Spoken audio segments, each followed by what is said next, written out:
السلام علیکم ورحمۃ اللہ وبرکاتہ۔ کیسے ہیں آپ سب لوگ؟ اللہ سے دعا ہے کہ اللہ تعالیٰ آپ لوگوں کو خیر و عافیت کے ساتھ رکھے، جہاں رہیں خیریت کے ساتھ رہیں، اللہ تعالیٰ اپنی حفظ و امان میں رکھے آپ سب کو۔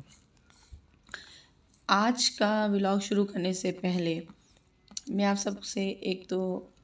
یہ ریکویسٹ کروں گی کہ آپ لوگ اب تک میرا چینل جو ہے سبسکرائب نہیں کر رہے، پلیز۔ میں نے ایک نیک مقصد کے لیے اس چینل کو شروع کیا ہے، جس میں میرا مقصد یہ ہے کہ میں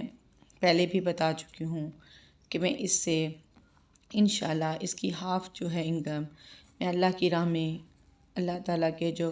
غریب اور سفید پوش اور مستحق لوگ ہیں ان کے لیے خرچ کروں گی، اور اس کے بعد جو ہے بقایا رقم سے اپنے گھر اپنے بچوں پہ لگاؤں گی، ان کی تربیت پہ خرچ کروں گی۔ تو اس نیک کام میں آپ لوگوں کا ساتھ مجھے بہت چاہیے، بہت ضروری چاہیے۔ آپ لوگوں سے ریکویسٹ ہے کہ آپ سب پلیز میرے چینل کو سبسکرائب کریں بھی اور کروائیں بھی، اس کو لائک کریں اور شیئر کریں، کیونکہ ابھی تو یہ آٹے میں نمک کے برابر بھی نہیں ہے۔ امید ہے کہ انشاءاللہ آپ لوگ بھی اس نیکی کے کام میں بڑھ چڑھ کے میرا ساتھ دیں گے اور اللہ کے ہاں اجر عظیم پائیں گے۔ چلیں جی، آج شروع کرتے ہیں آج کا ٹاپک۔ تو آج کا ٹاپک ہے سیال کوٹ کا ایک گھرانہ جو مسیحی گھرانہ ہے۔ ان کے 2 بچوں کو ان کے اپنے ہی چچا نے بہت ہی بے دردی کے ساتھ قتل کر دیا۔ ہوا کچھ یوں کہ مسیحی گھرانہ جو ہے، ان میں جو افراد تھے اس میں والدین جو تھے وہ دونوں جاب کرتے تھے، بیوی جو تھی وہ کسی ہاسپٹل میں یا کلینک میں نائٹ ڈیوٹی دیتی تھی، اور باپ جو ہے وہ اپنے دن میں ڈیوٹی دیتا تھا۔ اب نائٹ ڈیوٹی کر کے یہ لوگ صبح جب بیوی آتی ہے گھر تو صبح سب مل کے چرچ جاتے ہیں، اور چرچ سے واپسی پر یہ گھر آتے ہیں تو ان کے ہسبینڈ جو ہیں وہ اپنے بیٹے سے مل کے سب سے مل کے اپنی جاب پہ چلے جاتے ہیں، اور بیٹا جو ہے وہ ماں تھکی ہوئی تھی تو وہ اس کو دبانے بیٹھ جاتا ہے، اور بیٹی جو ہے وہ کھانا بنانے لگ جاتی ہے۔ بیٹی کی عمر 19 سال ہے اور بیٹے کی عمر جو ہے وہ 14 سال ہے۔ وہ باہر آ ہوتا ہے تو ایک دم دروازے پہ دستک ہوتی ہے۔ بیٹا اٹھتا ہے، بیٹا کہتا ہے کہ ماں میں دیکھتا ہوں باہر کون ہے۔ وہ دروازے پہ جاتا ہے تو ایک ہاتھ جو ہے اس کو اپنی طرف کھینچ لیتا ہے اور دروازہ بند ہو جاتا ہے۔ کافی دیر گزر جاتی ہے، بچہ نہیں آتا تو ماں سمجھتی ہے کہ شاید اس کا کوئی دوست تھا، وہ اس کے ساتھ چلا گیا۔ پھر کافی ٹائم گزرنے کے بعد پھر سے دستک ہوتی ہے، اور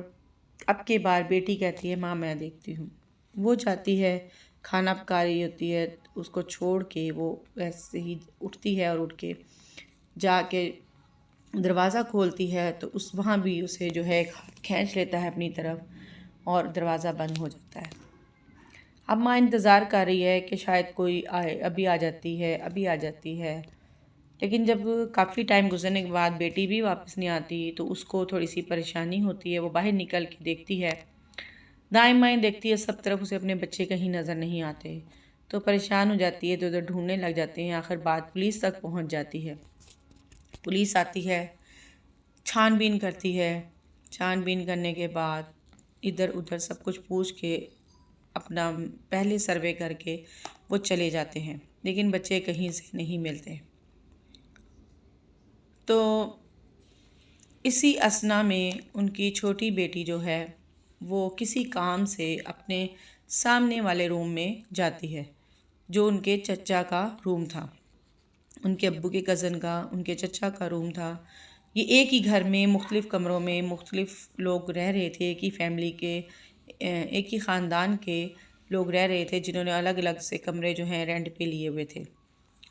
تو وہ سامنے جو اس کے چچا کا روم تھا وہاں جاتی ہے تو وہ کسی خیال کے تحت تو وہاں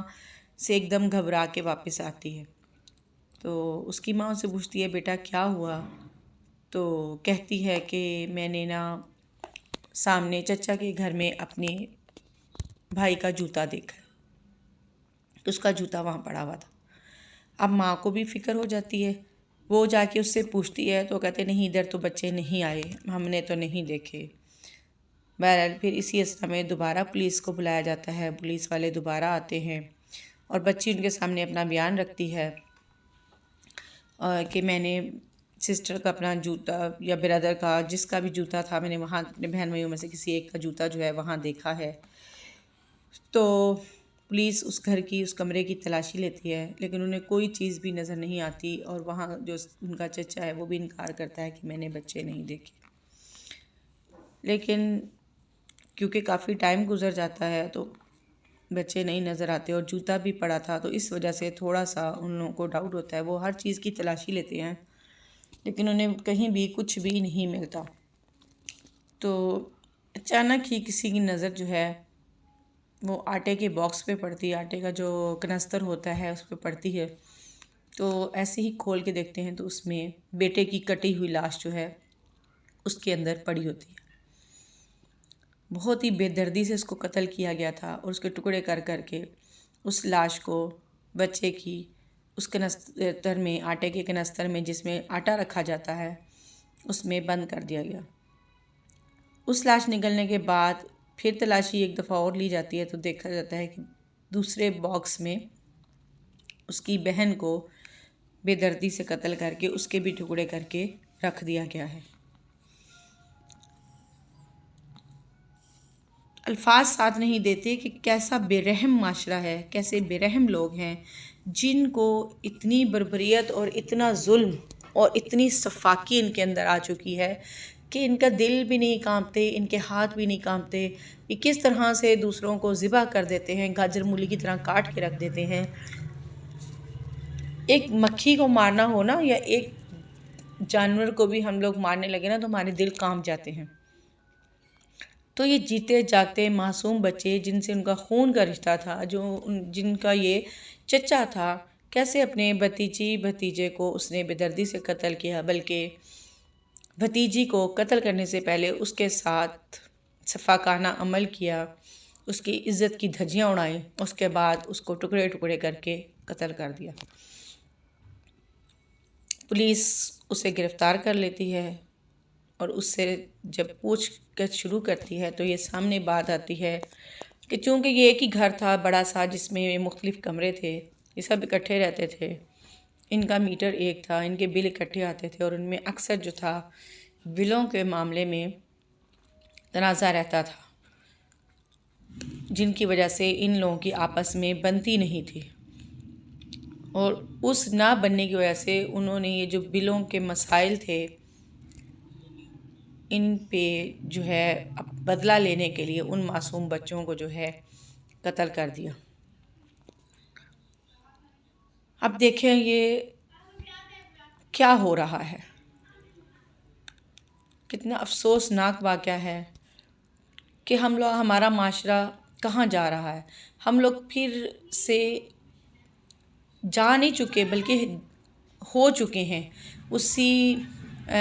ظلم اور اندھیر نگری کے باسی، یا اسی جو جہالت کا دور تھا جو نبی کریم صلی اللہ علیہ وسلم کے آنے سے پہلے لوگوں نے جو ایک بازار گرم کیا ہوا تھا ظلم اور جبریت کا، بربریت کا، سفاکی کا، وہی چیزیں آج ہو رہی ہیں۔ خون سفید ہو چکے ہیں، کسی کو کسی کی بھی پہچان نہیں ہے، اور ان سب کی ذمہ دار کون ہے؟ غور کیا جائے تو ان کے سرچ کے دوران یہ چیز بھی ثابت ہوئی ہے کہ وہ بندہ موبائل کا استعمال بہت کرتا تھا اور موبائل پہ وہ گیم کا بہت استعمال کرتا تھا۔ تو اس موبائل کے استعمال اس گیم کے استعمال نے اس کی جو مینٹلی لیول ہے وہ اس حد تک خطرناک بنا دیا تھا کہ اس کے اندر سے احساس ختم ہو چکا تھا۔ وہ احساس جو لوگوں کے لیے ایک نرم جذبہ پیدا کرتا ہے، جو کسی کے لیے درد کا احساس رکھتے ہیں، وہ چیزیں اس کے اندر سے ختم ہو چکی تھی۔ اس کے ذہن پہ گیم نے اتنا اثر ڈالا تھا کہ اس کے لیے ایک کسی جانوں کو لینا، 2 جانوں کو قتل کرنا گاجر مولی کے برابر تھا۔ اس کے لیے کوئی بھی اس میں بڑی بات نہیں تھی، اور اس کے بعد وہ بڑے آرام سے ہنس رہا تھا، اور اس نے جب ان کو قتل کیا تو یہ اس چیز کو اس نے یہ کیا کہ اس نے بہت اونچی آواز میں جو تھا گانے لگا دیے، میوزک چلا دیا تاکہ کسی کو باہر ان کی آواز نہ جائے، اور اس نے یہ بے دردی سے کھیل کھیلا، اسی لیے تو 7 کمرے ہونے کے باوجود بھی پتہ نہیں چل سکا، اور بڑا ہی اس نے انجوائے کرتے ہوئے ان کو گاجر مولی کی طرح کاٹا۔ ہم اپنے بچوں کو موبائل دے دیتے ہیں، گیمیں کھلواتے ہیں، بچے گیمیں کھیل رہے تھے، اور خاص طور پہ یہ پب جی ہی کا شناسہ تھا کہ وہ اس نہج پہ پہنچے۔ پب جی ہو یا پب جی سے ملتی جلتی گیمیں جس میں اٹیک کرتے ہوئے دکھایا جاتا ہے، قتل کرتے ہوئے دکھایا جاتا ہے یا مارتے ہوئے دکھایا جاتا ہے، تو وہ چیزیں بھی آہستہ آہستہ انسان کے ذہن پہ برا اثرات مرتب کرتی ہیں، برے اثرات ڈالتی ہیں، اور آخر کا یہ نتیجہ نکلتا ہے کہ انسان اس حد تک بے رحم اور شفاق ہو جاتا ہے کہ وہ کسی کی زندگی کو بھی لیتے ہوئے ذرا نہیں ہچکچاتا۔ اگر ہم اپنے بچوں کے لیے بہترین تربیت چاہتے ہیں، ان کو بہترین ماحول دینا چاہتے ہیں، ان کو اس طرح کا شفاقانہ رویہ سے دور رکھنا چاہتے ہیں، تو ہمیں چاہیے کہ ہم ان کی عادات پہ، ان کے سارے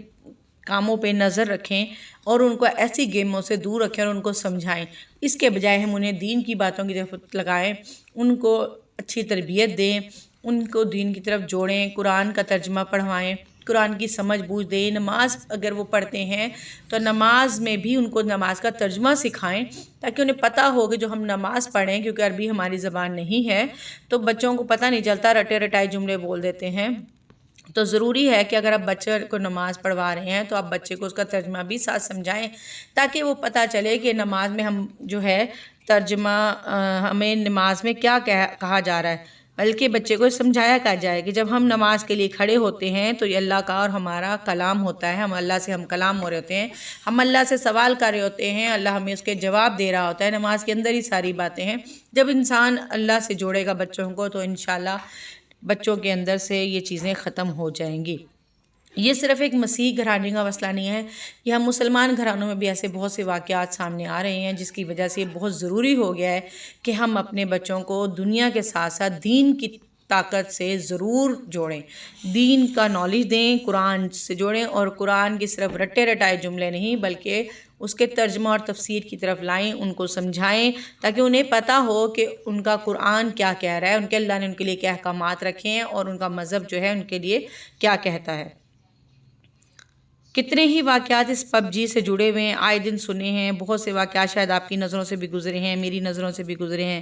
کتنے ہی ایسے شفاقانہ قتل ہوئے ہیں، اسی مینٹلی لیول جو ہے بچوں کا تباہ ہو جاتا ہے، بچوں کا IQ لیول تباہ ہو جاتا ہے، ان کو باؤنڈ کر دیا جاتا ہے ایک ہی بس وہ ضد میں کہ وہ جو ہیں بس ہر وقت ان کو یہ تشدد کے اور ایک دوسرے کو ٹارگٹ کرنے کے یہ بس پلاننگز ان کے ذہن اور دماغ پہ چھائی رہتی ہیں، اور اسی گیم کے چکر میں جب وہ حقیقت میں بھی دوسروں کو ٹارگٹ کرنے لگ جاتے ہیں۔ تو اس کے ساتھ ہی، کیونکہ میرا ولاگ بہت لمبا ہو گیا ہے، تو اس کے ساتھ ہی میں اجازت چاہوں گی اس دعا کے ساتھ کہ اللہ تعالیٰ ہم لوگوں کو اور ہمارے بچوں کو دین پہ چلنے کی توفیق عطا فرمائے، ہم سب مسلمانوں کو دین پہ قائم و دائم رکھے، اور ہم لوگوں کا خاتمہ بھی دنیا بھی ہماری ایمان کے ساتھ ہو اور خاتمہ بھی ہمارا ایمان کے ساتھ ہو، ہماری زندگی ایمان کے مطابق گزرے اور ہمارا خاتمہ بھی ایمان کے ساتھ ہو۔ اور اس کے ساتھ ہی اپنے ملک کی سلامتی کے لیے دعا کروں گی کہ اللہ تعالیٰ ہمارے ملک جو ہے اس وقت بہت سے مسائل کا شکار ہوا ہے، ہمارے ملک میں بہت انتشار پھیل چکا ہے، ہمارے ملک میں بہت سے ناپسندیدہ فیصلے ہو رہے ہیں جو تیرے قرآن کے اور تیرے دین کے اور تیرے احکامات کے خلاف ہیں۔ یا اللہ ان سب کو دور کر اور ایک ہم پہ سچا اور اچھا مسلم جو ہے وہ حکمران بنا، جو ایسی کوئی جماعت لا، ایسا کوئی حکمران دے جو ہمارے ملک میں جو ہے اسلامی قانون نافذ کر دے، جس سے ہمارے ملک اور جو ہمارے معاشرے میں جو برائیاں جنم لے رہی ہیں ان کو ختم کر دے، سود سے خاتمہ کروائے اور اس گناہ کے کاموں کو روکیں، اور جو بھی مسائل ہمارے دین کے خلاف جا رہے ہیں ان سب سے اللہ تعالیٰ ہم سب کو اپنی حفظ و امان میں رکھے، ہمارے بچوں کو، ہمارے آنے والی نسلوں کو، ہم سب کو، اور ہماری جو ہے قوم کو ہمارے پاکستان کو سب کو اللہ تعالیٰ اپنی حفظ و امان میں رکھے، اور اس دین کی سربلندی پہ لیا ہوا یہ ملک جو ہے اسی طرح دین کے لیے اس کی سربلندی کے لیے کام کرے، اور وہ خواب جو ہے جو ایک قائد اعظم نے دیکھا تھا وہ پورا ہو، اور یہ ملک جو ہے مکمل دینی نظام کے تحت چلے، اور ایک اسلام کا قلعہ یہ بن جائے، اور مسلمان جو ہیں وہ صحیح معنوں میں مسلمان بن جائیں کہ لوگ بھی جو ہیں تعریف کرنے پہ مجبور ہو جائیں۔ آمین ثم آمین۔ اللہ تعالیٰ آپ سب کو اپنی حفظ و امان میں رکھے۔ اللہ حافظ۔